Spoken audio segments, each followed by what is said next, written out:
Hampton Roads has a long-running high school and college sports tradition. It's time to give them the spotlight they deserve. This is 757 Sports Talk. Here are Matt Hatfield and Coach Ed Young. And greetings to our 2025 NFL Draft Special. 757 Sports Talk greeting you on this particular 2025 NFL Draft Eve on Wednesday, April the 23rd. Make sure you hit the like button, the share button, the subscribe button to our CoVA Sports TV YouTube channel, and you're always welcome to interact with us whether you're watching on YouTube, Facebook, IG, wherever it is. I am Matthew Hatfield. I've got my Cardinals swag on. The other guy is the Coach Ed Young, back from Harbor Park. No baseball tonight. His Yankees got to win, however, and he's ready for some pigskin action to find out who his Las Vegas Raiders will select. We had Shane P. Hallam of Draft Sharks on last week's show. If you missed that, go check it out on the podcast page on CoVA Sports TV and also on VirginiaPreps.com, where it's archived all of our interviews and episodes. And Ed, the draft is just about here. I know you're excited and pumped for it, and we'll have some 757 names and flavor from around the Commonwealth that we'll hear their names get called at some point, whether it's in round 1 or round 7. Yeah, I'm anxious to see the 757 flavor as to where they go. Proud of those youngsters getting that. Some they've worked for all their life back when they were playing Pee Wee, Pop Warner football all the way through. So that'll be cool to see. And this draft, as the days keep going by, I've kind of got sick and tired of it on every 2 seconds on ESPN. Like worse than when they were doing. ESPN. Stop watching ESPN. What are you doing? Well, I mean, anywhere you went with a sports page or sports radio was NFL draft, NFL draft, NFL. It got more publicity than all the other pro sports drafts combined. Every year they go nuts with it. But it looked like the intrigue the last 24 hours is potential trades. Everybody's trying to start figuring out the trades now, and supposedly Tennessee has said, nope, don't call us. We know we got number 1 and we're not changing. But 2 and 3, Cleveland and the Giants are saying, you know what, we'll listen. Don't know if we'll trade it, but make your best. Give us a deal we can't turn down. Well, speaking of deals, this mock draft that we will do, last year we did a mock draft, and I'm going to attempt to put it on the screen. I don't know if I can, but we will have it up here on the screen, this year's mock draft for the folks that can check out as we peruse our options with you all up here. As now I'm trying to find the tab that I sent you, and it's not wanting to come up just as I would like to put it. I ain't messing up tabs because, number 1, I did it, and there was 2 of me. There was echoes, and I had all kind of stuff trying to go split screen, and it was crazy. And then the next thing I saw was you walking across the coffee table behind you. I said to myself, this is spooky night. We'll have it up in a second, so bear with me. But while we work on getting this up here, I do want to shout out real quickly before we do our mock draft for folks that we did forget a guy in our conversation with Shane P. Hallam. I shouldn't have, because he's expected to go in the first round. Mike Green of Lafayette High School in Williamsburg, edge rusher who was tops in the country in sacks for the Marshall Thundering Herd. So I want to apologize about that, and actually got a chance to interview him a couple of different times with Virginia Preps and through the old radio program, 757 at 6. And we'll effort getting Mike once he gets picked, whether it's by the Falcons, the Chiefs, whoever takes him in the first round. It could be someone else, as he's expected to hear his name called in this year's 2025 NFL draft. All right, I think I do have it up here on the screen now so we can show it to you. There we have it. I got to zoom in a little bit, though, for folks to see it. So we will effort that here as we move it along. Might not be the easiest, but we will zoom a little bit as we move it along here. There you go. You got a better look at that, Ed. Now that's the mock draft, the orders that will be the order of how it will be picked. I, for some reason, can't open up last year's, but we'll work on that either later in this episode or on our 757 Saturday Sports Talk program that people can check out on CoVA Sports TV. So in order to figure out who is picking first, we're going to have to flip a coin. Heads, I go. Tails, you go. Or however you want to call it in the air. Because as I look for last year's mock draft, and I think I may be able to just put it up on the screen in a different fashion now that I'm looking for it here. Final mock draft that we did right before the draft took place last year. All right, I have finally found it. So I will be able to pull it up on the screen for us in a different way. Looks like you got to go first with the Bears. And whoa. If I went first with the Bears last year, you go first with the Titans then. No, we're going to flip coins, though. And then we'll figure out if you win it. You can defer to me if you like. But let's flip the coin. It's only fair way. You want to call it in the air or I call it in the air? I'll call it. You flip it. All right. You ready? Go ahead. Hold on. Let's take the here we go. Here's the coin flip. You ready? Phil Luckett style. Here we go. You ready? Here we go. Flips in the air. Heads or tails, Coach? Tails, baby. It is tails. Would you like the first pick or would you like to kick to me for the first pick? I'm gonna defer. You go. Since I went first last year, I'm gonna let you. There you go. I get to go first this year. That's mighty nice of you. That intriguing number 1 overall pick. You are such a kind gentleman. You know that. Will it be a disaster? Will it be a bust down the road? It'll be a disaster potentially. First pick this year is going to the Tennessee Titans of the AFC South. And before we do that, I am able to, like I said, I did finally figure out how to do this here. I'm going to show up for the audience as we do this, how many picks were correctly nailed last year. Wasn't a lot. Wasn't too much to brag about. Trust me on this. So here we have it as I pull it up on the screen. Our 2024 mock draft. This was miserable. Now, it's not going to be zoomed in too much. There you go. Not much. You see the ones in highlight shows what we got right. Yeah, we started off like a ball of fire. Yeah, first 4, including my Cardinals with Marvin Harrison Jr. Their Commanders getting Jane Daniels, who set the world on fire and got the Commies to the NFC Championship game. Then I got Bo Nix right. You got Brian Thomas's pick right. Didn't go to the Vikings, went to the Jaguars. And I got Xavier Worthy's pick right. Didn't go to the Bills. He went to the Chiefs. The Bills sure could have used him in that rematch in the AFC playoffs. Well, I count those as goods because we got the player in the spot, but because of trades or whatever, which we're not doing a trade draft. No. Because that's too hard to predict. So therefore, those are victories. So anyway you slice it, 3-2 me, 4-3 you. So there you go. That takes care of that. Well, let's go back to the draft here as far as who's going first overall. I think this is a no-brainer, Ed. We know it's going to go to Cam Ward. It remains to be seen if he's the best quarterback in this draft, him, or if it is rather perhaps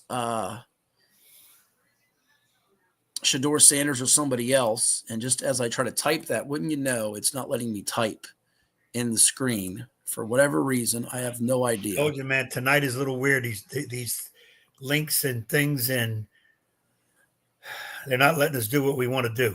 No, so well, bear with me while I effort getting this corrected. Chat for a second, if you can, on what you think. Cam, I'm going to put Cam Ward in the 1 slot for Tennessee.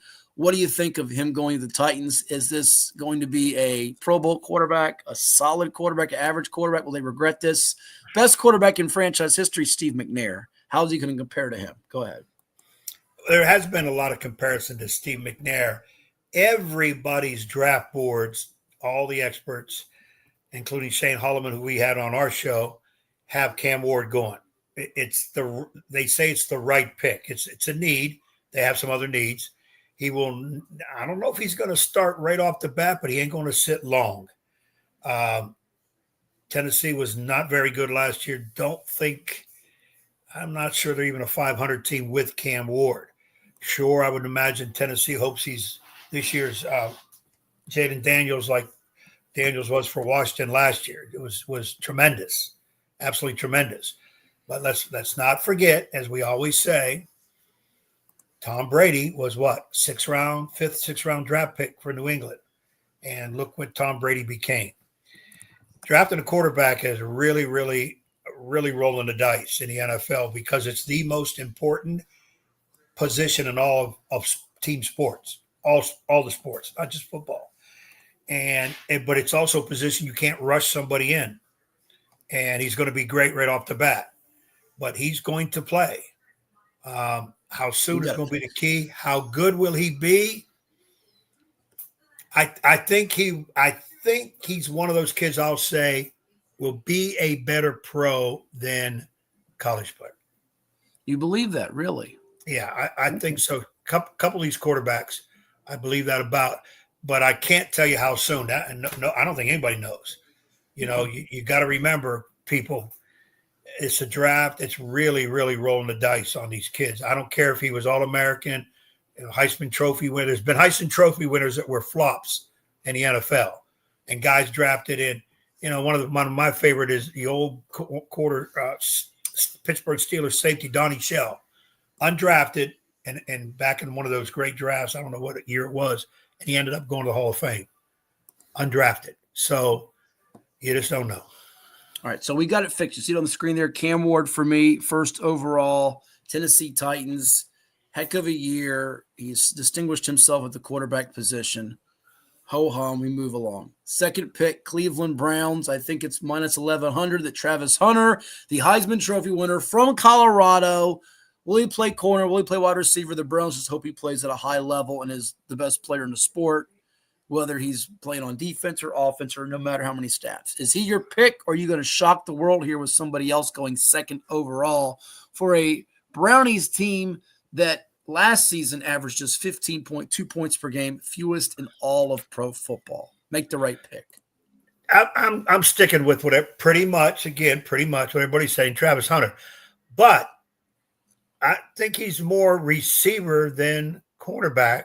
Do you? And I think I'm in the minority. But to me, you put an athlete like that, best athlete in the board, I think, on offense, you get him as many touches as possible. Defensively, if you put him at cornerback, start him at cornerback. If he's a shutdown, not many balls will go his way, obviously, because he's too good. He won't. Remember this, too, now. Great cornerbacks don't get a lot of interceptions because they're not messed with. People don't throw their way because they're that good. It's just the fact I think he's more important on the offensive side, who you can play at cornerback as much as you want. He wants to play every down. I don't see that happening in the NFL. He'll get worn out. You're not playing with college players. These are pros. I don't think he can be in there consistently. But I've heard some of the experts say he's better as a cornerback and then play him in certain package situations as a receiver. I go the opposite, play him at receiver. Okay, so it's going to be second overall pick. Ed Young has the Cleveland Browns taking the one and only Travis Hunter. Draft really starts at number 3 in my eyes, and the New York Football Giants have multiple needs. Certainly this is a football team that's coming off its worst season arguably ever, most losses in franchise history in a season. They lose Drew Lock, but they bring in 2 new quarterbacks in Russell Wilson, collegiate, by the way, in Richmond, Virginia, and Jameis Winston. Lost Adoree Jackson, Jason Pinnock in their secondary. Last year's first rounder, Malik Neighbors, the receiver from LSU, had a wonderful year, but 3-14, not great. And their 16 points per game was 31st, just above the Browns. They got to get a couple of linemen in this draft, neither receiver to complement Neighbors. And they do need a quarterback, developmental one of the future, but they'll probably have to trade into the late first round or take that guy in the second round, whether it's Jackson Dart of Ole Miss, Tyler Shuck of Louisville, name whoever the guy is. It won't be here 3 Shedeur Sanders. It won't be back-to-back Colorado picks. I don't see that. I think the safe pick and the dominant player is going to be the edge rusher who gave your Notre Dame Fighting Irish fits in the college football playoff and to help Penn State advance to the Final Four of that playoff. We're talking about Abdul Carter. He will be the guy that goes 3rd overall here to the New York Football Giants. So we'll put him in. We'll pencil him in. Abdul Carter, the edge guy. When you think of the Giants, when they've been at their best, Ed, it's when they've had edge rushers like a Michael Strahan, Pro Football Hall of Famer, Justin Tuck of Notre Dame fame, Matthias Kiwanuka, O.C. Umenyiora. They won a couple of Super Bowls with those guys, getting after the quarterback, harassing Tom Brady. And Abdul Carter has to be the pick here if the Giants are going to stick at 3 and not trade out, which I don't think they'll be able to. There you have it. I like to pick. If this kid stays healthy, I think he's all pro written all over him. I was extremely impressed with him his senior year, Penn State. And when he came in there with Notre Dame, I was like, oh, boy, we're going to have to put 2-3 people on this dude to keep him out of the backfield. He's very quick, strong, quick. You can almost play him stand-up linebacker, stand-up edge. I think it's a good pick. And the question is health, keeping his health. But I really think this kid's a long-term all-pro player in the NFL. All right, that means you are up for selection number 4, sir, and it's the New England Patriots, who last year took Drake May with their first-round pick, and he paid some dividends for them in the sense of the numbers were pretty solid. 13 games, 67% completions, 15 touchdowns, 10 picks. Looks like he's their quarterback of the future. Nobody's a Tom Brady, but they had their second straight 4-13 mark, 31st in the league in total offense. New head coach of Mike Vrabel. He replaces Gerard Mayo. He from the 757 and kick a 10 high. They bring back in Josh McDaniels as the OC. Got Stephon Diggs, who's now becoming team-to-team wide receiver. What will the Patriots do? Will it be the lineman from LSU, who the odds now say minus 400, Mr. Will Campbell? Not sure he's the 4th best player. Are you going elsewhere for this selection? You got Drake May.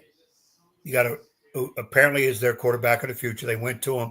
He showed some flashes of being pretty good. A little earlier than I think they expect. I'm just too big of a believer. When you got a rookie quarterback, you got a really good one. Where's your line? Who's on your line? Can't have too many linemen. I want to be different than most people and go somebody else. But from what I'm seeing and hearing, Campbell is the best rated lineman.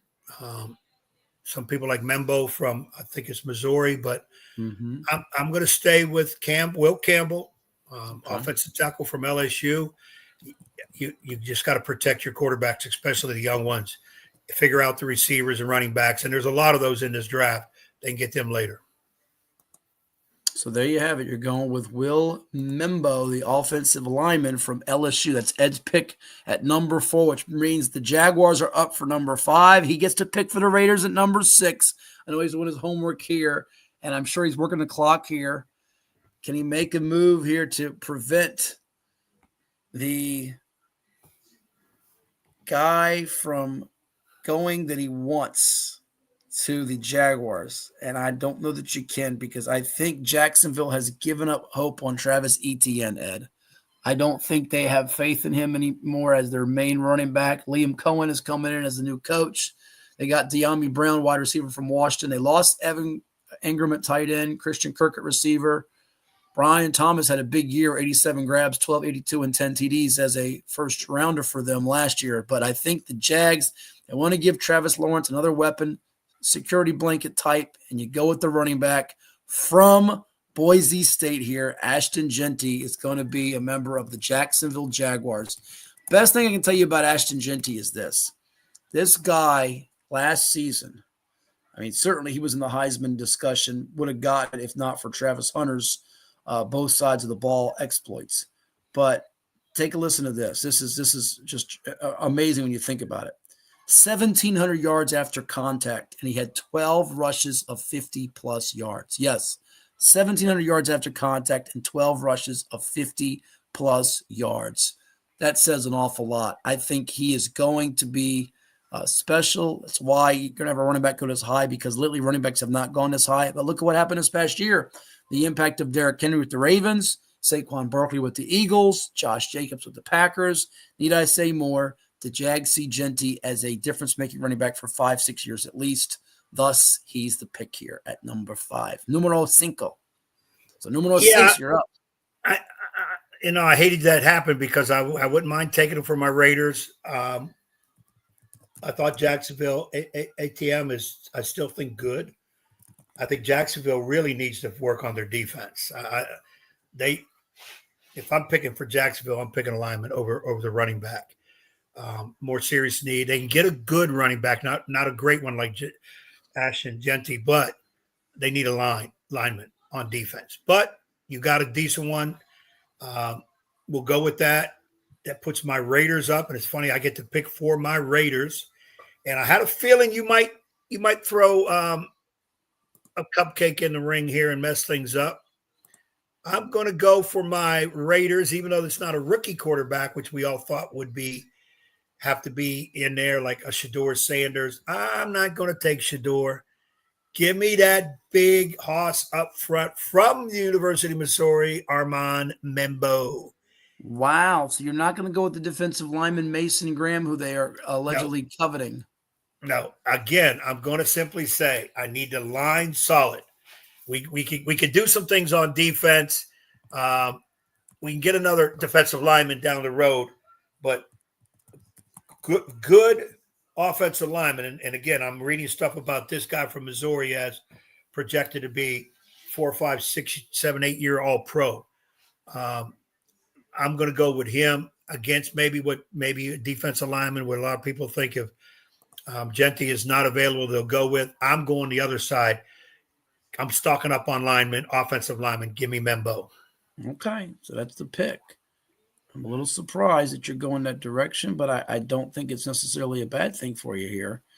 And we will see how this plays out. So I'm up for number 7 for the New York Football Jets, who have been disappointing to say the least. It's amazing. They don't have Aaron Rodgers anymore. They don't have Devontae Adams anymore, who's now with the Rams. Hassan Reddick left. Javon Kinlaw left. Tyron Smith, their offensive lineman, left. Now, last year, they were in a similar dilemma, Ed, in the first round. Do you take the offensive tackle, Olu Fashanu, who played 15 games, got 7 starts, or the all-pro tight end that your Raiders got in Brock Bowers, who set the world on fire for the Raiders? They missed the playoffs yet again for how many numbers? 12 straight years. It's unreal how many years in a row they've missed the playoffs. And they obviously regret not taking Bowers because he was such a difference maker. I think now the question was going to be, do you take Membo? Well, he's not there. Campbell's not there. There are some other good offensive linemen that are there. But the tight end that's can't miss from Penn State, second one off the board here now from Penn State in the top 10 picks, Tyler Warren from Atlee High School in Virginia, from Richmond.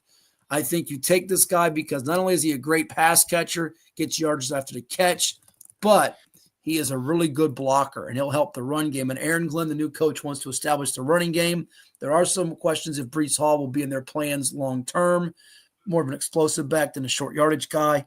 Warren's going to be great. No matter where he goes, I think he is a no-brainer for the Jets at number 7. You take him here. I like the pick. I agree with the pick. I think he's big-time NFL. I think he's another kid who's had a really good college career.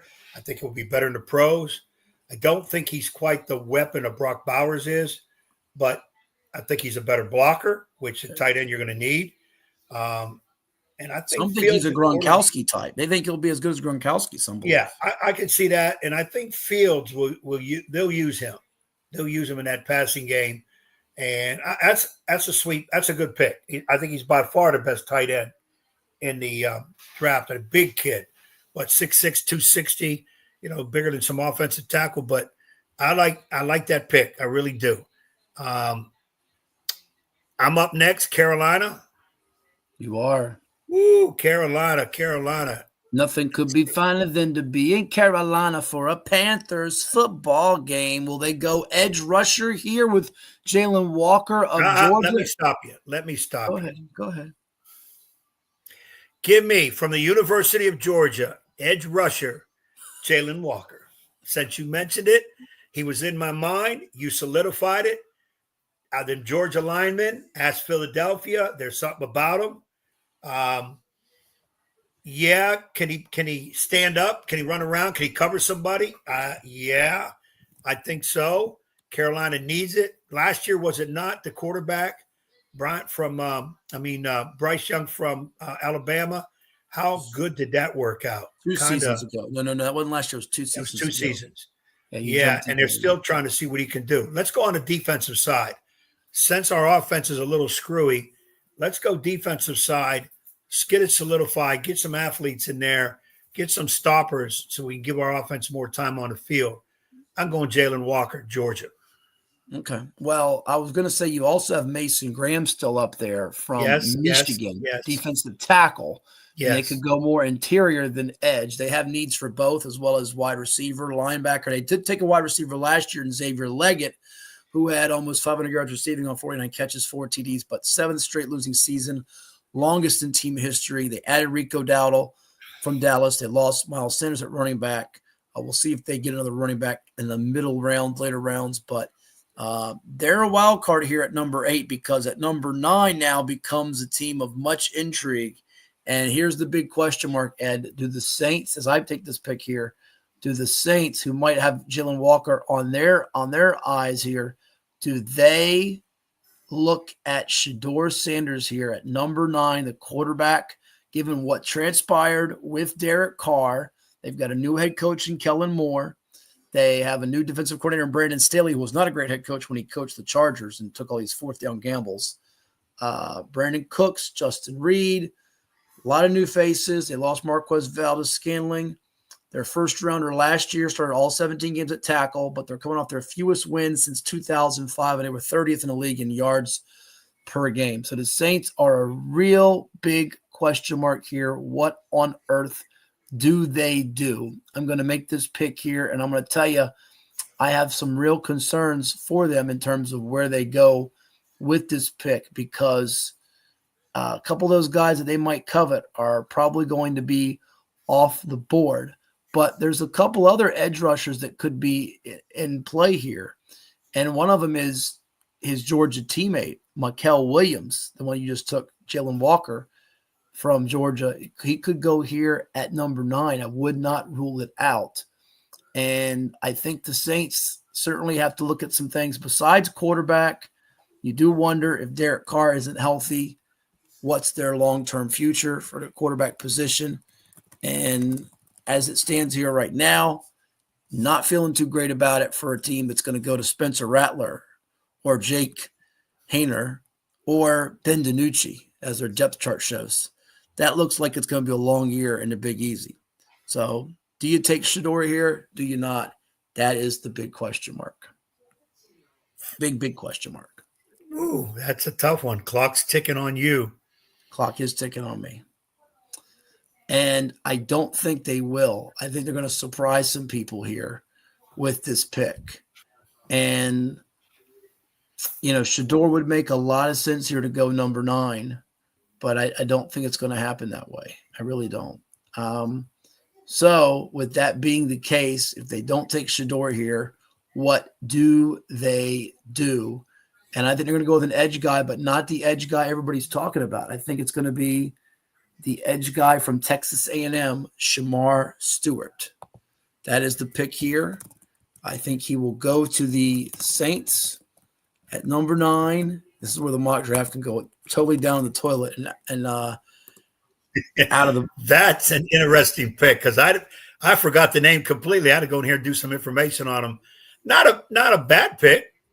Talent guy who didn't really put up a ton of numbers. 3 years at Texas A&M, he had less than 5 sacks. So they're banking on potential, and he has just scratched the surface of what he can really do. And he's on the board of a lot of teams in that 11 to 25 range, including San Fran is coming up. So, that's where we're going with it. And now the Bears, who, like your Raiders, were thinking about Ashton Genty. They can't go with him here at number 10. But the Bears, who have some needs that include the likes of edge rusher and running back plus defensive tackle and tight end, are on the clock for you at number 10. Well, in my belief, just listening to some of the experts in the last 24 hours, I think the Bears are going to move up to get Genty before the Raiders Will you do it. I think it's going to happen. Well, we're not projecting trades in this particular mock draft. Yeah, we're not doing trades. So I'm not going to project whatever. For the Bears, and everybody talks about on the offensive end, Ben Johnson, new head coach. We know what he did as offensive coordinator with the Lions. If he has a lot of say, it's probably going to be an offensive player here. I'm going to beg to differ. Let's not forget the other side of the ball. Let's get solid over there. A guy who's dropped a little bit. You mentioned his name a few times. Defensive tackle Mason Graham, University of Michigan, Chicago Bears. That would be might be a steal for them there, because he could go certainly in the top 5 or 6, and for him to go there at number 10 is good. I thought you might go offensive tackle. They got Joe Thuney, another tackle to protect Caleb Williams, who got sacked a ton. The two guys I just think of as young quarterbacks that got hit every time they blinked was Caleb Williams, number 1 overall last year to the Bears out of USC, and C.J. Stroud, who had a playoff win under his belt last year, beating the Chargers and Justin Herbert, but CJ out of Ohio State for the Houston Texans, who I think was sacked the second most. But you go with the defensive tackle there for the Bears, who have certainly made their mark on defense. And by the way, rest in peace, Steve Mongo McMichael, known as one of the best defensive players and also a wrestler in his time, as he lost his long battle that he had with ALS. a guy who played football hard. Wrestling, of course, we know what wrestling is, scripted, but he became a character in wrestling. And to see him, what he went through with ALS was really just what it did to his body, was really tough to take. And I heard early today, he was being put in hospices, and unfortunately, it wasn't long as he passed. So condolences to McMichael family, the Bear family, NFL. He's not a superstar. A lot of guys you'll talk about before him, but he played football the way it's meant to be played. And, that's what I want to say about McMichael. Another defensive player going on the board here for me. You took a D tackle. I'm going to put a D tackle down as well. And Ole Miss is Walter Nolan. It's a guy that's been steadily moving up to draft boards. I think they see him as a plug-and-play guy. Remember, new D coordinator who once was there in San Fran and Robert Saleh. I think they want to go back to the defense and see if they can get a guy that they can really lean on here. There are some talks about maybe them moving down San Francisco and getting that quarterback if they're not so sold on Brock Purdy being the guy of their future and delivering them the goods. It's been a weird offseason for San Francisco, Ed, because it feels like after last year's disappointment, the injuries, they got rid of Deebo Samuel, that they're in a little bit of a transition phase flux. But San Francisco still got some elite talent on that roster. Brought in Demarcus Robinson at wide receiver to hopefully fill the shoes of one Samuel. And if they hit this out of the park with this first-round pick, they can be right there in the mix again, competing for an NFC championship out of that rugged West that includes my Cardinals, the still in flux Seahawks, and the Rams that can be a sneaky pick to go back to the playoffs and maybe get to another Super Bowl under Sean McVay. You know what? No problem with that. San Francisco is going to be looking a little different this year as they gave up on some people. I thought you might go offense, but I'm not going to say it's a bad selection. I'm not sure what he'll project down the road. NFL, don't know a whole lot about him or heard a whole lot about him, but he's good. He's an All-American. He's good. That's not a bad pick. It leads me into my Cowboys, not my Cowboys. Quick, I wouldn't rule out corner or linebacker for the Niners there. But, yeah, your Cowboys, America's dream or America's team, do they go out and get another receiver to complement Mr. CeeDee Lamb? You've got Tataroa McMillan from Arizona. You got another big name out there, Mr. Golden, who's being rumored to go 12.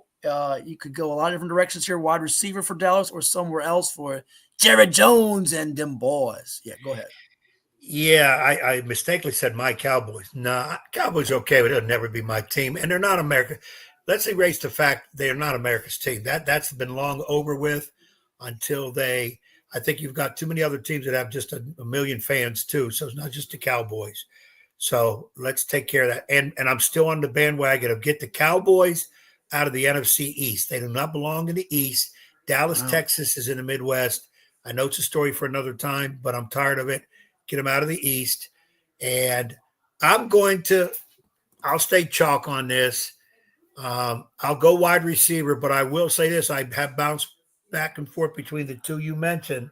Matthew but Golden. It looks like the kid McMillan. What'd you say, Tataroa? Tataroa, yeah. Tataroa, let's call him Teddy. His nickname is T-Mac. T-Mac, I like it. T-Mac, get your big stars on. I want to go Matt Golden so bad because he is a University of Texas kid, which would be a perfect fit for him. Yeah. But McMillan's he's got a great first name. He's got a great first name too. What is it, Owen? No, it's Matthew. Oh, I thought Matthew was his middle name. Okay. No, it's not Owen. Well, his nickname will be Always. Okay, we'll call him Always Golden.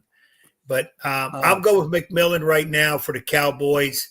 I think he's a little bit better speed runner. I think he'll be better yards after catch for them than Golden would be. I think Golden's more of your possession receiver, a Cooper Kupp type.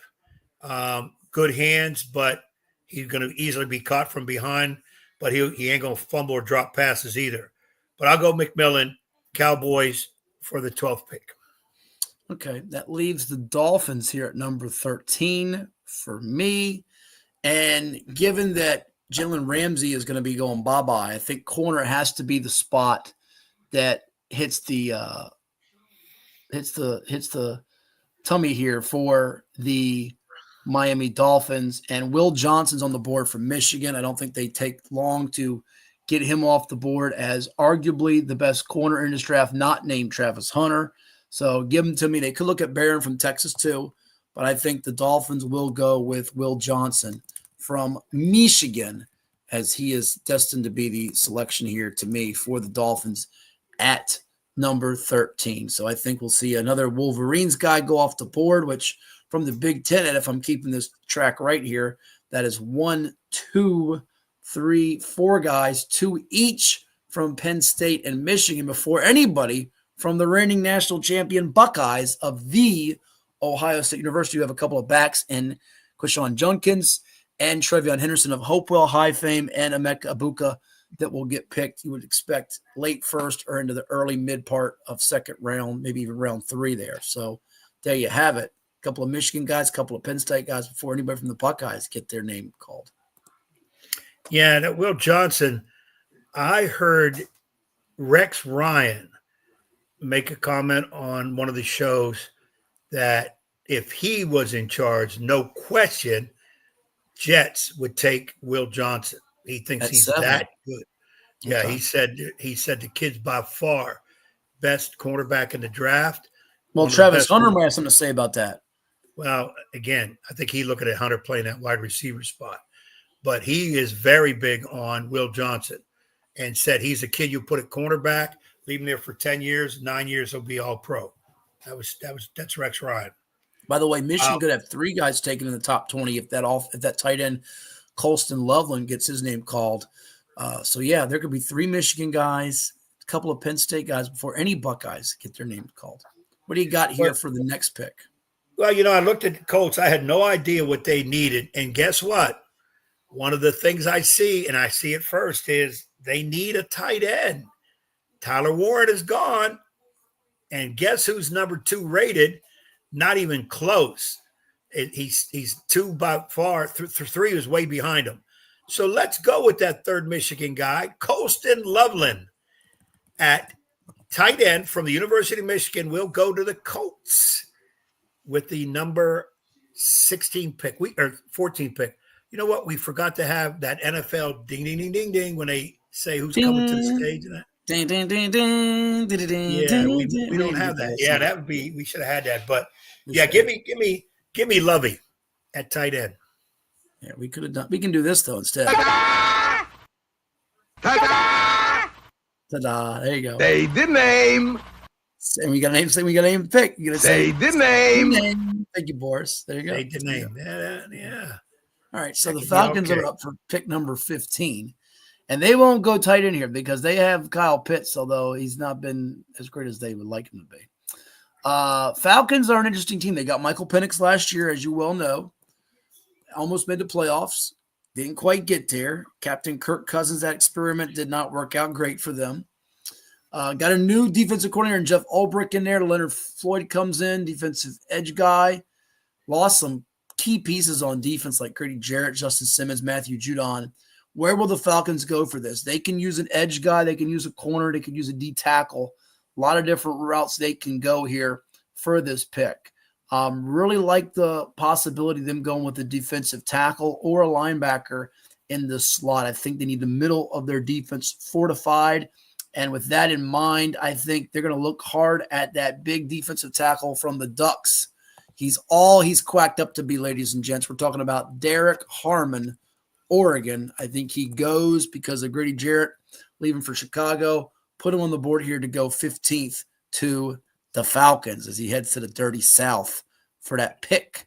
And that means you get to make the pick at number 16, not me, for my beloved Arizona Cardinals. Yeah, how ironic this is. I get to go for my team, but the way the order is, I got to do your team too. Can't jinx you. I saw the needs. I did see the needs page. And I thought this was interesting. It says guard. They need deeper in the interior line at the guard spot. And we haven't really talked about guard spot, probably the most unglamorous, other than center, the most unglamorous position. But the center position is extremely important because that kid touches the ball every offensive set, more so than a quarterback, because you can always hike a ball to a running back or the receiver, even with the quarterback in the game. Depends on your formation. But the center always touches the ball, so he's more important than the guard. So what I'm going to do for Arizona, and this might be the biggest blow up in the draft, but I'm doing it because I think it's a need. And I looked at our man, Phil Steele, at the beginning of the year. Don't you dare. Yes, he did. Yes, he did. And I consulted with him today. I told him about this pick, and he said he had no issue with it, and I'm going with it. Don't you do it. He was rated at the beginning of the year the number one guard, but he played him a lot of tackle. From the University of Texas, 6'4", 325 pounds, Calvin Banks for the Arizona Cardinals at guard, not tackle. So we'll just put guard tackle. How's that from Texas, not A&M, the Longhorns? I thought you were going to really go off the griddle here and take the interior offensive lineman from North Dakota State, Gray Zabel. No. Who I've seen in some mocks go to the Commanders, go to the Rams. I thought you were going to really do that and make me throw something at you. No, I came down to Banks or the receiver Golden from Texas. And I thought, what you got Marvin Harrison Jr. Name me their best offensive lineman. For right now for the Cardinals? Right now for the Cardinals. Who is it, tackle? Well, right now you're probably looking at it's either Paris Johnson or Evan Brown or Jonah Williams, one of those three. Nobody's a real household. No great standout, right? That's kind of what I figured. And I don't think Banks upsets the apple cart. I think it's a kid that good value. He's got some top 10 grades. He does, and he also could slide onto the later part of the first round. Right. So that's what I'm going to go with. This is not a super great draft. By the way, a guy I slipped on for the Falcons, and if it's not Derek Harmon, Mike Green from Lafayette High in Williamsburg could very well be the pick for the Falcons at 15. Green's getting projected by some to go 14th, 15th, Colts, Falcons. Very good chance he could hear his name called in that range coming up on Thursday night. We're doing our 2025 NFL mock draft here. We are halfway done on CoVA Sports TV, so let's take a quick time out to pay some bills here and come back with the second half of our mock draft here as you're watching it with us on CoVA Sports TV. Like, share, and subscribe. It's also the home of 757 Saturday Sports Talk, where if you don't know what that's all about, take a look and get more of us.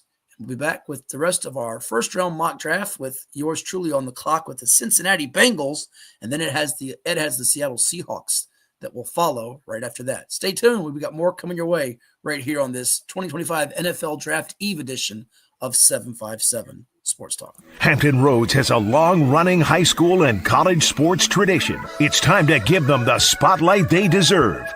This is 757 Sports Talk. Usually it's Hatfield. That's why I try to tell everybody, get on Hatfield. He is the legal scribe, the talking head that knows all this, puts the whammies on. We do things different on this podcast. That's why we're rated number 3 in the state.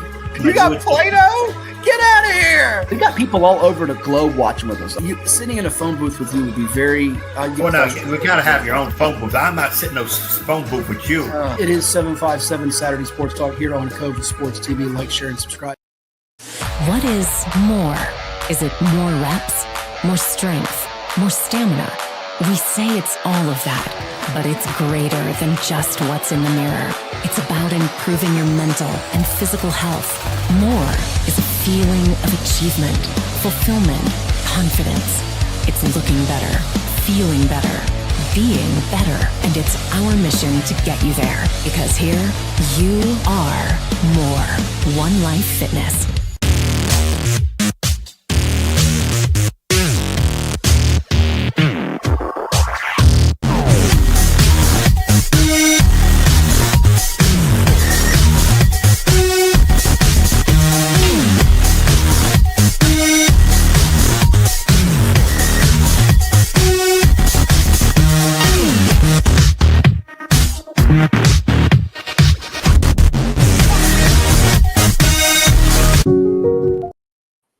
Hampton Roads has a long-running high school and college sports tradition. It's time to give them the spotlight they deserve. This is 757 Sports Talk. Here are Matt Hatfield and Coach Ed Young. We welcome you back to our 2025 NFL Draft Edition here. The mock draft on CoVA Sports TV. Like, share, and subscribe to our YouTube channel. Interact with us, what you think of the mock draft. Let us know where you agree, where you disagree, and you can always tell us what you think your team may do out there. Hit us up on the comment or the chat line if you like our pick for your squad or you want to weigh in on what your team should do, will do coming up on draft night 2025 on April the 24th. NFL Draft available live on the tube on NFL Network and ESPN. So as we put it up for the screen here so far, Ed, our picks. So we go back up to the top of the draft. No shocks, 1 through 4. We got the 1 through 4 right last year. Then it went all downhill for us from there. Cam Ward to the Titans, Travis Hunter to the Browns, Abdul Carter to the Giants, Will Campbell to the Pats, Ashton Genty to the Jags. You've got Armand Membo, the tackle from Mizzou, going to your Raiders since Genty is gone. Before that, Tyler Warren follows from Atlee High School. He is the first one from the Commonwealth, although once upon a time, Ashton Genty did play running back at Great Bridge Middle before he moved and played for the Boise State Broncos in his college career that was very decorated. We shall see where Mike Green ends up in this first round. He's from Lafayette High in Williamsburg, and we got the analysis from a lot of the Virginia-flavored and 757 talent that will get their names called, most of which will be in that round 2 through 7 range from Shane P. Hallam of DraftSharks.com. But we resume things with the Cincinnati Bengals at pick number 17. And this is an intriguing spot because the Bengals have Trey Hendrickson. As you know, last year, Lou Amaruno, he got the boot. Defense was terrible for Cincinnati. Joe Burrow, Jamar Chase, T. Higgins, and that offense was electric. But they couldn't stop water, couldn't stop a nosebleeds on defense, despite having Trey Hendrickson. And they brought in a guy with Virginia roots in linebacker Oren Burks from the Eagles out of South County High School. Guess who the Bengals take at number 17?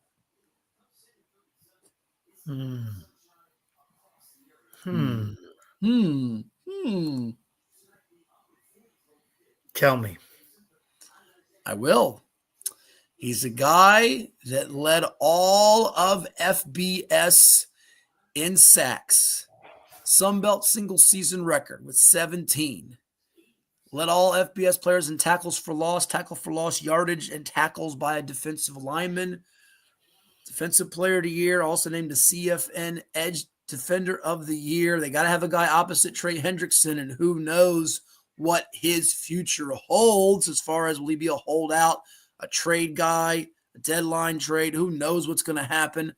Give him to me from the 757. Put it on the board. Yes, the edge guy from Marshall, once at UVA. Mike Green, here's his name called at 17 overall to the Cincinnati Bengals. There you have it. Good pick. And I'm glad, and I'm hoping in the real draft that kid will go that high, or at least the very least get that chance for that first round. Great high school program. Marshall's not normally your big-time college football program, but the kid is pretty good. Now, some naysayers may say, well, he didn't do it enough against the big boys. He was at UVA, correct. This is a kid that could surprise people with being, again, one of my favorite statements, a better pro than a college player, because we're going to find out if he can really do it. Well, he was darn good. He led all FBS players in sacks. And by the way, I've seen him as high as 9, and I've seen him as low as 31 in the first round of the Chiefs. So we shall see. I've got him going somewhere in that middle at 17 to the Bengals. Well, I'll be honest with you. I'm coming up next with Seattle. Yeah. To me, Seattle has more needs than what they're showing. And Mike Green was top of my head for Seattle. So you forced me to go to plan B for Seattle. New quarterback, Sam Darnold, new wide receiver, and Cooper Kupp, and a new edge guy in DeMarcus Lawrence for a team that's missed the playoffs 3 of the last 4 years. Go ahead. Yeah, and let's build the Seahawk team with defense. And I'm going, Robert Sala's the new defensive coordinator. I'm going to give him a little bit. I'm going to give him another guy who's dropped a little bit in this projected draft. I think he was a top 10. Whoa. Robert Saleh is not the new defensive coordinator. Oh, he's not with Seattle. He's with San Francisco. He's back with the Niners. No.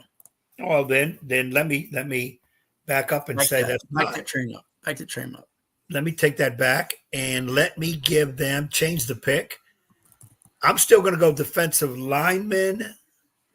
And I just lost my screen. A name that we've not called out on the defensive line that certainly is expected to hear his name is that edge guy, Michael Williams from Georgia. We talked about him maybe being a top 10 guy. He's not had his name called yet.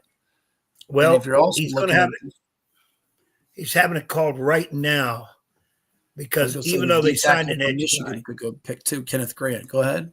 Yeah, I'm going edge. That another Georgia guy, Michael Williams, University of Georgia, Seattle Seahawks, pick number 18. So you're going with the edge guy to go to the Seahawks and Michael Williams after Mike Green to get his name called here to help fortify that defense for the Seahawks. I think they might go more interior D lineman.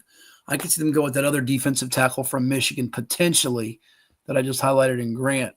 Better fit, I think, than this particular one. But you never know. They could also move the slot, and they also could be looking at Walter Nolan if he doesn't go as high as I've got him going 11th to the Niners. So they could be eyeballing the Niners, and the Seahawks could be eyeballing a couple of the same names on their draft board, which leads us to number 19 overall, which is the Tampa Bay Buccaneers, who have been playoff fixtures as of late under Todd Bowles. Tom Brady retired, didn't miss a beat because they brought in Baker Mayfield, and his wide receivers like Mike Evans and Chris Godwin have been terrific.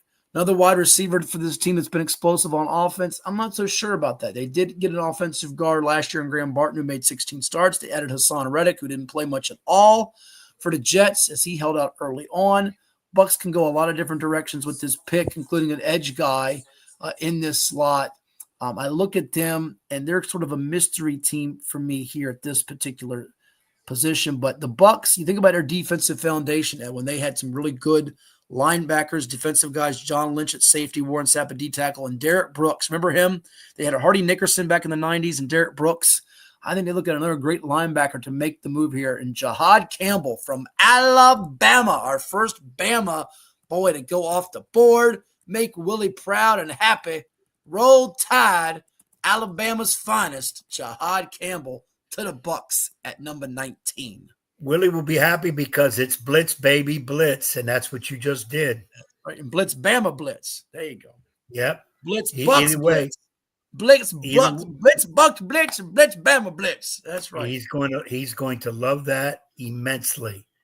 I don't have a problem with that one. I don't have a problem with that one at all. Okay. First Alabama guy. Usually we get a couple, three of them in there in that first round. It takes me to number what number 20? This is 20 Denver Broncos, which again, I brought this up earlier. Possibility Sean Payton could move up in this draft or leapfrog the Raiders and the Bears to go get Ashton Genty at running back, who he covets, who he reportedly likes. Now, remember, Denver, 63 sacks, led all of pro football in that last year. They got that first rounder in Bo Nix, who helped excel, make the playoffs last year. Need for a running back, need for a corner, need for a wide receiver. Is this where Matthew Golden, with his speed from Texas, goes off the board? Do they take another corner here? What do you have for Sean Payton and the Broncos? Do they reach for a running back at the slot? Would they reach for the second best back in this draft, which I guess it's debatable on who that is.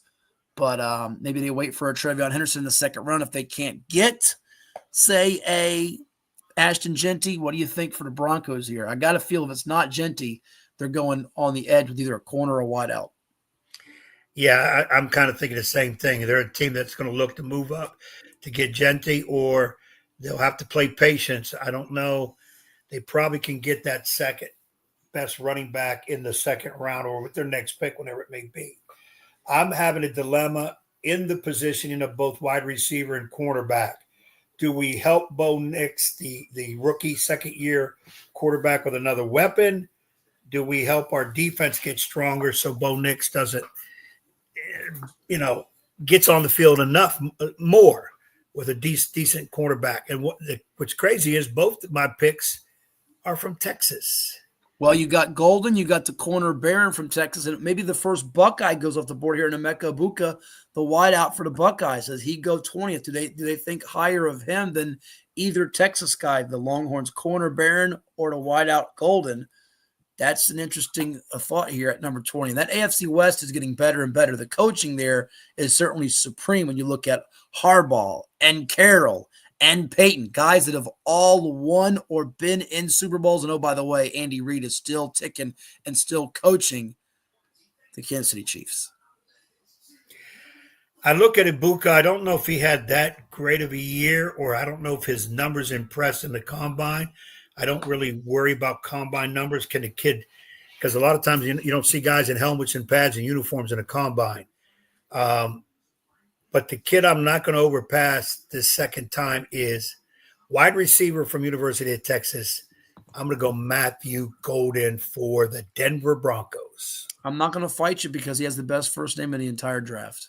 There's no arguing that. I don't know. I like the McMillan first name from Arizona. There's no Edwards, I don't think, in this first round, so you're stuck there. No, that's one. You don't see a lot of Edwards in pro sports. This brings us to 21, and Mike Tomlin, the Pittsburgh Steelers. Tomlin out of Denby High and William and Mary, 757. Stand up, ladies and gents, because if you're a Steeler fan, there's a bunch of them all across the 757. You know what you want here. You know what you got to get, and you're going to get it, and it's that quarterback of the future, because Skylar Thompson and Mason Rudolph are not cutting the mustard. And you can't wait on Aaron Rodgers forever, because even if you get Aaron Rodgers, guess what? He's not going to be playing for 40 more years. So you got to go draft that guy with some pizzazz, with some flash, with a little dash, with some gold chain, and Pops will be hanging around too. You know it's Shedeur Sanders. This is where he goes to the Pittsburgh Steelers at number 21 overall. The Steelers take Deion's son at 21. What do you think? I got to believe if he's available, they take him. Apparently the visit to the Steeler facilities was good. He hit it off with the coaches. I can see him easily sliding into the Steelers' future quicker than normal. I don't think he'll play immediately, but I think he'll be in there. Let them lose 3 in a row, or maybe 3 out of 4 games, and I think they make the switch. Mason Rudolph is not. Somebody said today, Mason Rudolph, if he was in the draft, would be the 4th best quarterback. And this guy been in the NFL, 7 years, 8 years? Well, he'll probably be somewhere between the last 2 first-round picks that the Steelers had at quarterback, which you got to go back to that infamous 2004 draft, the year that Eli Manning and Phillip Rivers got swapped at 1 and 4 with the Chargers and the Giants. Rivers out of NC State, Eli at Ole Miss, and that year the Steelers took Ben Roethlisberger out of Miami of Ohio. He slid that year to number 11, if you recall, and he had a heck of a career, decorated career, a couple of Super Bowls in his career. And their last first-round pick was Kenny Pickett, who's now a backup, 20th overall in 2022, Pittsburgh guy. He goes there. Maybe not the best of picks for them. So if he's somewhere in between, maybe they can build off that. We never know. Asking him to be Big Ben is a lot. If he's like Kenny Pickett, that's a bust, and they don't want that. So somewhere in between is probably where it falls reality. Although I do question some accuracy a little bit, like Shane did, who was on the show last week. But certainly there will be a ton of eyeballs where he goes, and at 21, might be too hard to pass. Yeah, I kind of think the same thing. I'm one of the ones that think Sanders is going to be a very good NFL quarterback. Again, I'll make my statement on this one. I don't say about everybody, but I'll say about him. I think he'll end up being a better pro than he was in college. I just got a feeling that he's going to be able to do it. He's going to stand in there. I think he understands about the bright lights and all that. And the bottom line is, that quarterback, can you deliver? You run what you're supposed to run. Can you run the system? Can you stand in there? Now the Steelers got to fix that line. You're gonna go rookie quarterback, fix that line. But all the top linemen pretty much are starting to be gone. I disagree with that. I don't think offensive linemen's a pressing need for them. And by the way, their defense has been really good, opportunistic. They had 33 takeaways, which was tops in the league. Got a new wideout in DK Metcalf. They've got the mark of 8 straight seasons without losing record, yet 0 playoff wins in that time. First time it's ever happened. But they got to get maybe a defensive lineman. And I do think they got to get some more pops, some more weaponry, some playmakers on the offense. They got Metcalf, maybe a back or receiver that can give them some spark. So we'll see what they do here. But Shedeur would be an intriguing pick, to say the least. And it brings us to another AFC team that made the postseason and was one and done, just like the Steelers were, and that's Jim Harbaugh's Los Angeles Chargers. Sometimes we're at those powder blue unis with Justin Herbert. Jackpot! What do you got for the Chargers here, the Bolts? Before I do that, let me ask you a question since you picked for the Steelers. If the feeling for the Steelers is somebody moves up or is looking to move up, if they can get that idea, would they make a trade, which the Steelers don't do a lot of, to move up to get Sanders, or is Sanders a lower first-round pick like where he's at now? I don't think the Steelers will move above 21 to get him. I think if he falls to them at 21, they'll take him. I'm not sure that he'll be there at 21 or how that will play out. But if he's there, I think they take him. They could move down and then accumulate another pick in the second or third round, but I don't think they will move upward to get him, no. So my last question to you about Steelers. Mm-hmm. Regardless of where they're at, and we'll say 21, Sanders, okay, but would they have to get a quarterback? Yes? I think they have to at some point, yes, because you can't wait around for Aaron Rodgers forever. So they could certainly go look at the running back from North Carolina, Omarion Hampton. He could be your next back taken after Genty, by the way, either late first, early second. We've got some other backs like Henderson and Quinshawn from Ohio State that could get picked. Cam Scadaboo from Arizona State, who I think is a sleeper in the later rounds, maybe a third round, fourth round grade. If he falls below fourth round, that's an absolute steal. But there are some backs that will get taken. This is a pretty solid running back draft. And they could look defensive side of the ball as a tackle and another wide receiver to complement Metcalf because they're not super deep at wide receiver and super great there. Obviously, they like George Pickens and Calvin Austin. So, I think they will make a move if one constitutes, but I don't think they will move up and get rid of a pick to do it. I don't see that. All right, that's interesting. Yeah. So I'm coming up with one of my favorite teams. A lot of people don't know that. But by the way, they added in the offseason Mekhi Becton, offensive lineman from Highland Springs High School, and he's going to be the offensive lineman right next to Joe Alt, who you remember last year from Notre Dame. They took. Great pick. And they were number one scoring defense in pro football last year, although they lost some guys on defense like Bosa and Samuel at corner. So they could go address the defensive line here if they don't take an offensive piece like a wide receiver or tight end. And I'm going to go, I think I'm going off the board here. Even though you just said they could do defensive linemen. I don't know if that's their biggest pressing need, but they have already addressed the offensive line, got some weapons. And I'm going to go with somebody, I just realized this too as I looked at my name, that Harbaugh is familiar with.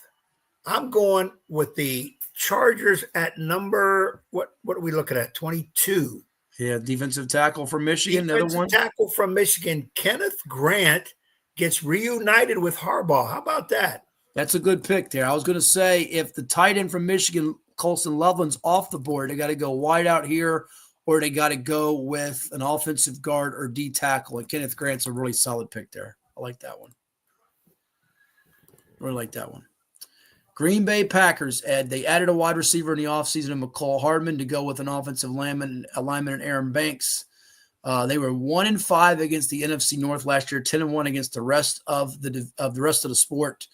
For Jordan Love and company, they have not taken a wide receiver. This has been a long-running joke for the Packers since 2002 in the first round. We're talking about Javon Walker. Christian Watson's coming off the ACL.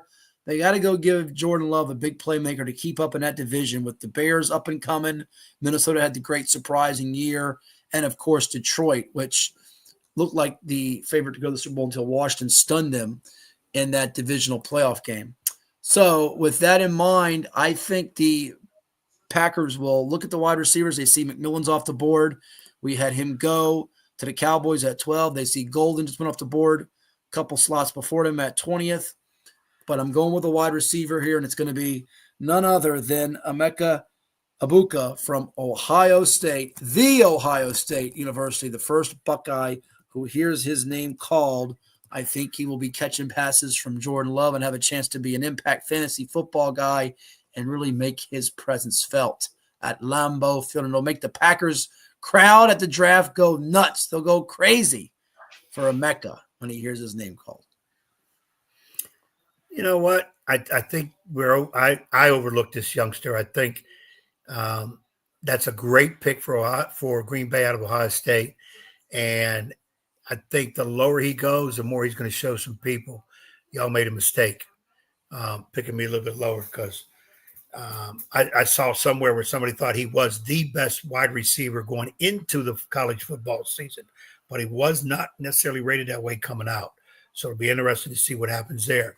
Leads us to the Vikings. Nick Sinti's Vikings. Now, remember, it's not a pressing need for them, but I have to go to running back for a second. I know they got Aaron Jones from the Packers, and they've got, even behind him, good depth when you look at Jordan Mason, Ty Chandler.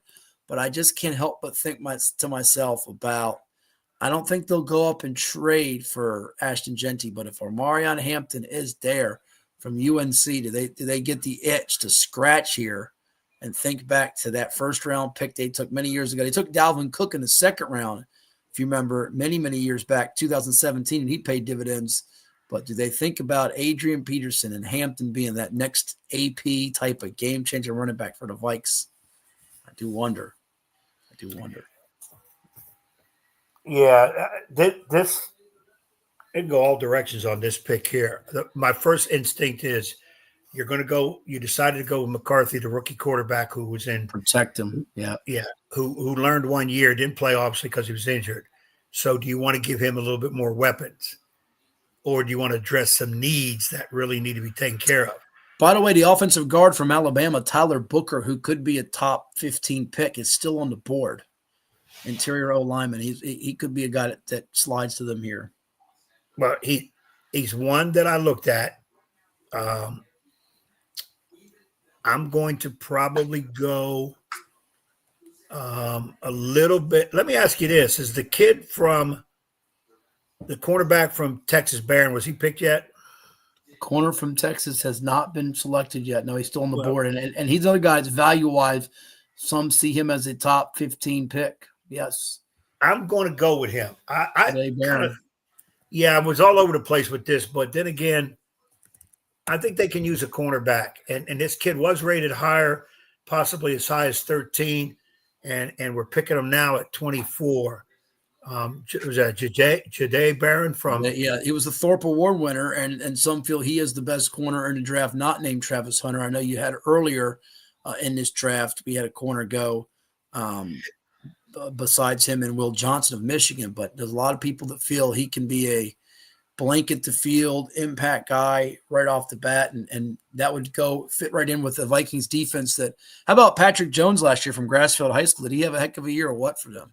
Yes. Really good. Yes, he did. I'm going Barron here. Yeah. I mentioned Patrick, who last season was able to get 7 sacks and really impact that defense in 15 games that he played. All right, so you're going with Barron. That puts me on the board at 25 for the Houston Texans. If they don't get some offensive line help for the one and only C.J. Stroud, he might get killed this year. I mean, it's absolutely incredible. And you left me with Tyler Booker, interior offensive lineman, so why not have him go right here at the slot? Don't overthink it. There are some other offensive linemen. I mentioned the North Dakota State kid. You could also look at the Ohio State guard, Donovan Jackson here, but I think you take Booker here. To me, he's the best available, and I think the Texans have to beef up that O-line to keep C.J. Stroud upright, because otherwise he'll be on his back like he was 60-plus times a season ago. Yeah, that's a definite. Stroud had a great first year with them, and then last year was Dipped. a little bit up and down. But I think that's possibly because of that offensive line. He reminded me of a high school quarterback on a really bad team. As soon as the ball was hiked, he was running regardless. But that big playoff upset of the Chargers before they fell in the second round of the Chiefs. If you want to call it an upset at home, but they knocked them off in the first round. That was a big win. Big win. Yeah, I'm okay. We got the Rams coming up next, and a few big needs. Boy, I'm tempted to pick our guy out of Hopewell at running back for the Rams, but I think. Do they want a receiver opposite Puka Nacua is the question here. Yeah, see, I'm looking at that. I'm looking at still got a minute or two on the clock. Of course, they got Devontae Adams, so that it's not as big of a pressing need for them. I think you look more at corner, linebacker, offensive tackle. Their first runner last year, by the way, Jared Verse, the linebacker, defensive rookie of the year, he had 4.5 sacks, was able to cause pressure off the edge. Or do you look here, third quarterback off the board? Do the Rams get the eventual heir apparent to Matthew Stafford?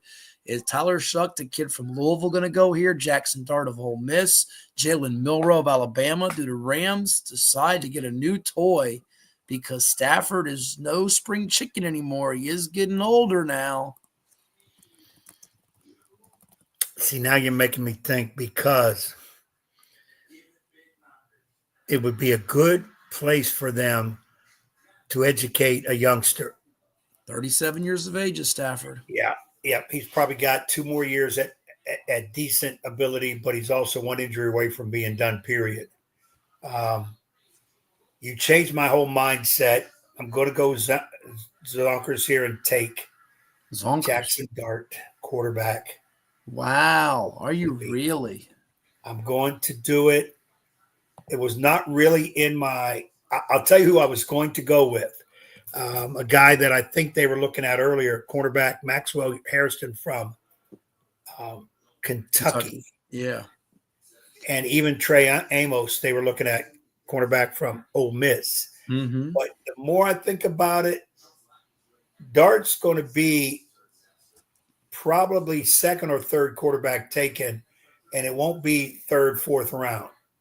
So I'm going to go crazy on the board and go with Jackson Dart this early because of what the Rams – I think the Rams can get away with what else they have. I think you can always get, one of these decent quarterbacks, one of a decent lineman in that second round. But if you're looking for that quarterback who you think will be okay in another year or two, then it's Jackson Dart. Well, I like your thinking on this one. I think that has a lot of legs to it. And even if they don't take him at 26th overall, this could be deja vu of last year where they trade with somebody who decides to make that move to that slot to go get him. So I think that's got a lot of realistic potential to it. That puts me with the Baltimore Ravens at 27, who do not need a quarterback, obviously. What the Ravens do need, they brought in a new wide receiver in DeAndre Hopkins. They lost one of their offensive linemen in Patrick McCarry, which concerns me a little bit for Lamar Jackson, who is the all-world quarterback for them. An edge guy is a possibility for them. Another defensive back is something they have to consider strongly here. And if you remember in that playoff game, that was an issue for them, being able to get off the field. The safety, Malachi Starks, comes to mind. You mentioned the young man from Kentucky, who certainly leaps to mind, Maxwell Hairston. But I think they see a tackle and they say too much talent if he is healthy, which is a concern a little bit. But I got Josh Simmons of Ohio State, the Ohio State, second Buckeye to go in the first round. This is an organization, as you well know, Ozzie Newsome and his years, they like winners, and Simmons is a winner from a winning program, and I think they'll go with him in this particular slot. Lions are up. Not bad. I like that pick for Ravens. Decent lineman. Again, a kid that could be very solid. I don't know if he'll be better pro than college player, but I think he'll be solid. And I think he could you're looking at a Pro Bowl 2 or 3 for this kid down the road. And again, being on Baltimore, you're getting on one of the better teams. as opposed to one of the higher up teams that did not win as much. Hey, here comes the Lions at 28. Yes. What do you think? When I saw Detroit Lions, first thing I thought was a defensive lineman, even though they've got some good ones. And they had the young man that was hurt last year towards the end of the year. He'll be back. I'm going edge lineman, and I know most of them are gone. And this kid here that I'm looking at has been up and down, but I do remember him watching Tennessee play a couple of times during the year. I do remember him being in the backfield a lot. I don't know what happened where his ratings got dropped down. Don't know if that was a mental. Mr. James Pierce Jr. you're talking about? James Pierce Jr., edge rusher from the University of Tennessee, who is a projected first rounder. So I'm going with him for the Lions right here. All right, that's the pick. And remember, Aiden Hutchinson getting hurt last year really was a problem for that defense, Ed. That defense was just much maligned. I mean, how many injuries did they have last year? They had like 15,000 guys on IR at the end of the year. It was unbelievable, wasn't it? Yes. Yeah, that was a team a lot of people, including myself, thought were going to the Super Bowl, and a lot of people picking to win. I think you were one of them, and they didn't. So they're not too far away. They don't need a ton of help, but they don't want to waste a pick. If this Pierce guy needs a kick in the butt to get going, Mr. Campbell will be the right guy to do it. And if they can get anything out of him, it will be a major plus for them. Well, this now brings us to the Washington Commanders, who have some needs. Edge rusher and defensive back are the most pressing of these needs for the Commanders. And you do wonder about, will they even get enticed to possibly take a running back? But some corners are on the board, and I think it's going to be a corner for Washington. I think they could get tempted to take Omarion Hampton of UNC or Trevion Henderson of Ohio State from Hopewell, I should say, the Ohio State from Hopewell. But the pick for the Commanders is going to be the DB corner from Kentucky, Maxwell Harrison, which, by the way, could come a slot before Buffalo, who's got their eye on him here too. So could be some willing and dealing in the latter part of the first round. Somebody moving up to try to get a Hairston, a corner there. I know another corner that's been on the eye of some is Notre Dame's Benjamin Morrison. I love the safety from Notre Dame, your guy Xavier Watts, who was one of the 2-3 best safeties in the sport last year. But I'm going to go with Hairston from Kentucky to be the pick for Washington, which can also look at offensive line. There's a couple of guys out there we've touched on. Obviously, you got Simmons that went a little while ago. Your guy Banks, who you touched on from Texas. Tyler Booker, if he's able to slide that far as an interior guy. And even the North Dakota State guy is a favorite of many, as he could be off the board before even Washington picks. Gray Zabel, maybe the best 1AA prospect in this draft. There's one, by the way, from the 757 we talked about with Shane Hallam from William and Mary, Charles Grant. Could Grant be a guy from Washington, second, third round? You never know. At a Portsmouth Churchland High School, we shall see. Could have another 757 guy play for the Commanders. And, of course, they got a guy on that defensive line that came over from Ohio State and Jalen Holmes from Lake Taylor High in Norfolk. I'm going to go with the corner for Washington in that slot at 29. You okay with that? No, because that was my guy for the Buffalo Bills, but I got plan B ready to go. At number 30, the Buffalo Bills select. Hold on. Since you said I stole it from you, can I take a stab at who your plan B is? No, because you already know. Well, I want to take a guess. I don't know who it is. I want to take a guess at it. Is it another defensive back? Answer that for me. Yes or no.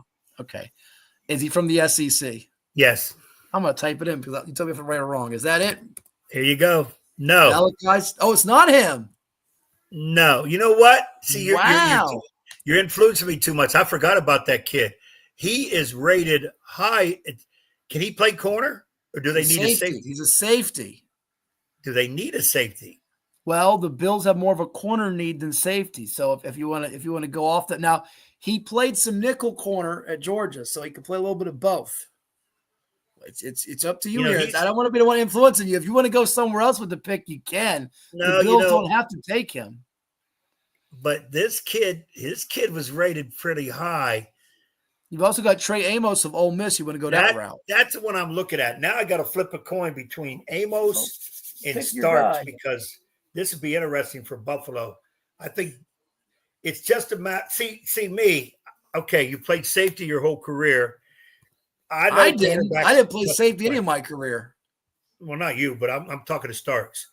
But I want to say to Starks, look, can we bring you in and try to put you at cornerback, or can we move a safety to cornerback who we already have who can play it? Because Starks, he is the best safety in the draft. Though I like Watts better, but I'm prejudiced because he's Notre Dame. But I don't know if he has dual abilities, athletic abilities. The NFL measurables and things. I got you. Yeah. So give me. I'm going to go a little crazy here, and he's a Georgia kid too. Is it Malachi Starks? You can go Malachi Starks. That's who I had Give me a Georgia for the Buffalo Bills. They'll figure it out. They don't need a lot anyways, and they're probably a preseason Super Bowl finalist anyways, regardless of what they pick here. But I'm going to give them Starks. All right. I thought you would go Amos for a second there, but you decided not to. So there you have it.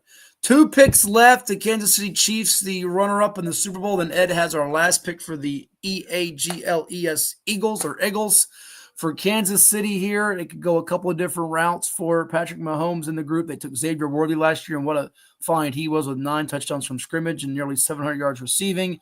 Tackle comes to mind on the offensive line. D tackle, running back, tight end. I just can't help myself. I think Andy Reid knows the way that offensive line got whipped, and did it get whipped in the Super Bowl by the Philadelphia Eagles, that they have to look long and hard at solidifying this offensive line in some way, shape, or form. Now, he's more of an interior guy from North Dakota State. I looked hard at him. Gray Zabel, I've got him slipping out of the first round. I'm going to go with Josh Connerly Jr. of Oregon to go to the Kansas City Chiefs. I know Luther Burden's out there, wide receiver from Missouri. A lot of good pieces out there. Trey Elmos, the DB we talked about from Ole Miss. They really don't have a lot of needs for that. They could go D tackle, running back, tight end too. Omarion Hampton might be a guy they consider, but I think the offensive line has to be solidified because just like their last Super Bowl loss when they lost to Tampa Bay, that's what held them back against the Eagles. Agree. Lineman is needed, rated decently for them. And again, it's a team that they got a lot already, but they are aging, and they did show weaknesses in the Super Bowl. So you got to bring in that young talent. I think this is a kid that can come in here and be more than a Band-Aid for them. Now for the Eagles, they lost 4 key rotation defenders, including the corner Darius Slay and the defensive end Oscar Smith and Josh Sweat, who went to my Arizona Cardinals. Got a sweet deal, and we're happy about that. The corner for them last year, Quinyon Mitchell from Toledo, heck of an impact he had. 46 tackles, 12 passes defended to go with Cooper DeJean from Iowa. DB's not a need, though. They could take a safety. They could take a defensive tackle. They could take a linebacker here, Ed. What do you think for the Eagles, the defending Super Bowl champions, who can go a lot of different directions, maybe even slip in a tight end if they like? Yeah, I'm looking for – when we talk Eagles and we talk defense, I'm looking for Georgia players. Doesn't it seem like they love taking the Georgia players? They do. On the defensive side. I see a couple on the board, but I mentioned this kid earlier, and I'm starting to think of them harder and harder. Their quarterbacks are okay. Yeah, it's not Trey Amos, even though I think the kid should be a first-round pick, but it looks like he won't be because I'm going at number 32, the last pick of the first round, Philadelphia Eagles. Xavier Watts, safety, Notre Dame. Ooh, we're going with the safety from the Irish to slip into the first round. I don't think I've seen him in any mocks going in the first round. No, but that would be fascinating if he does go there. Yeah, I doubt he will, but kid has extraordinary talents. He has dropped some. I'm not sure, again, what the problem was. But what I saw on the field, the kid can play. Oh, listen, I love it. It's outside the box. I like that pick a lot for them, believe it or not. Even though there are some guys with higher grades and people say, how do you guys have an Omarion Hampton not going in the first round or the safety from South Carolina that people have rated higher, the lineman from North Dakota State? But listen, Xavier Watts, you don't have to sell me on him. He's good. Well, really good. Like I said, it's a crapshoot to begin with no matter who's picking. Even the people in the front office who've seen these kids up close and personal. We ain't seen none of them other than a few playing high school. And I still think you're going to have a heck of a second round, a heck of a third round, because there is talent out there. And it's funny because we're all trying to pick the sleeper. Because a draft, you don't understand how good a draft is until about 3 years. At least 3 years has passed by. It's always funny when they say, let's go redraft this 2025 draft. Mm-hmm. The real draft, tomorrow night's real draft, will always have changes all over the place based on what these guys have done in 3 years. And there'll be some guys that we picked in the first round, probably won't hear their name till the third or fourth. And guys who hear their name in the third and fourth be a top 12 pick. Happens all the time. Let's do this before we sign off here and conclude this mock draft episode. Let's predict where our first screw-up respectively is. Your first screw-up pick of mine and my first screw-up pick of yours. Where's our first screw-up as we look back at the top 10 of this? I would say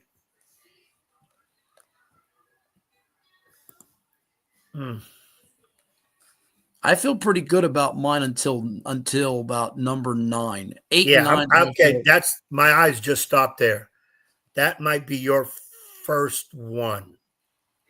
Might be your first one. It definitely is not 1.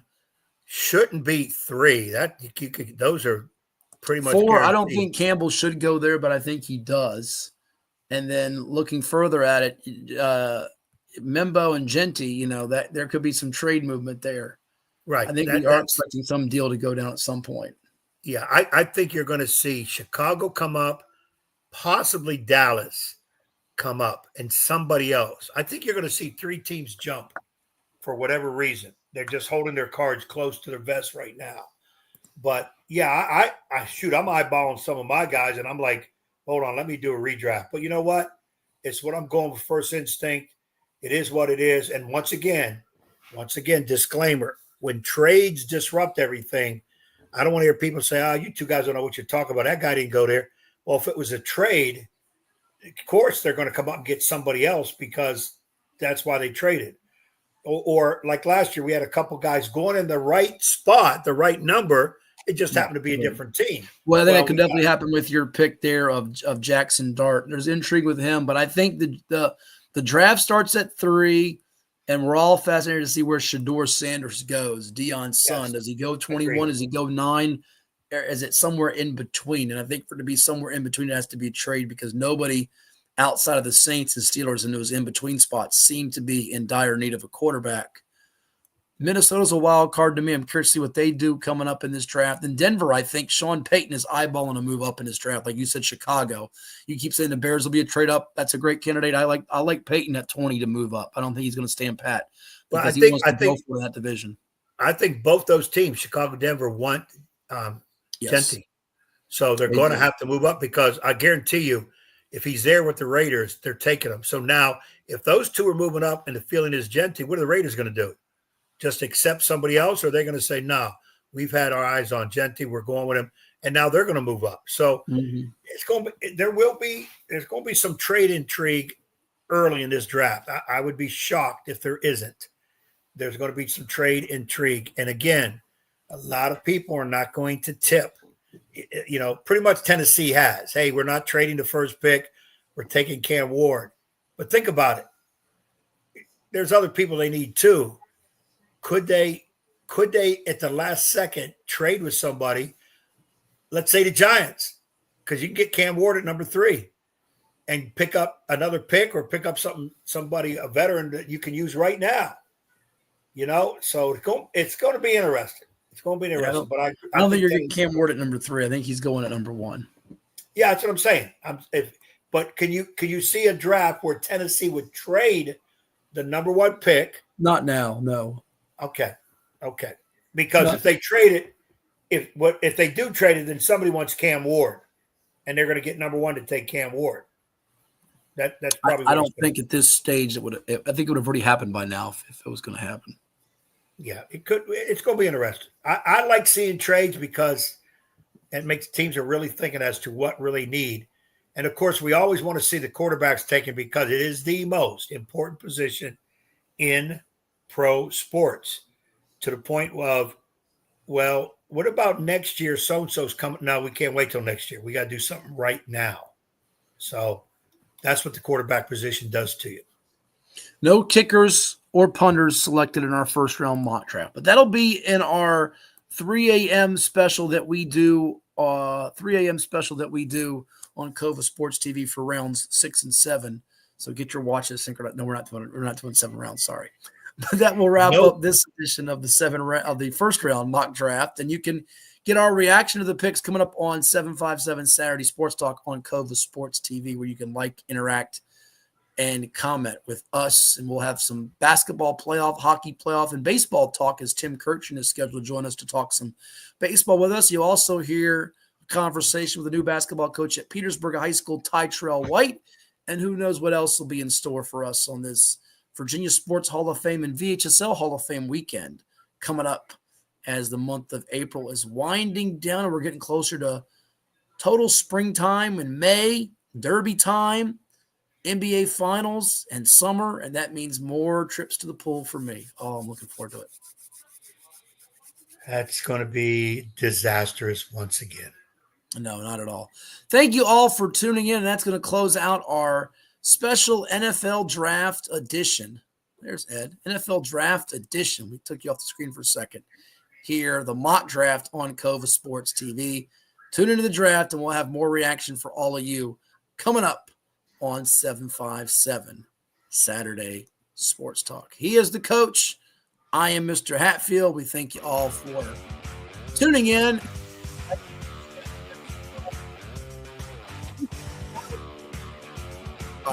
Right here on CoVA Sports TV.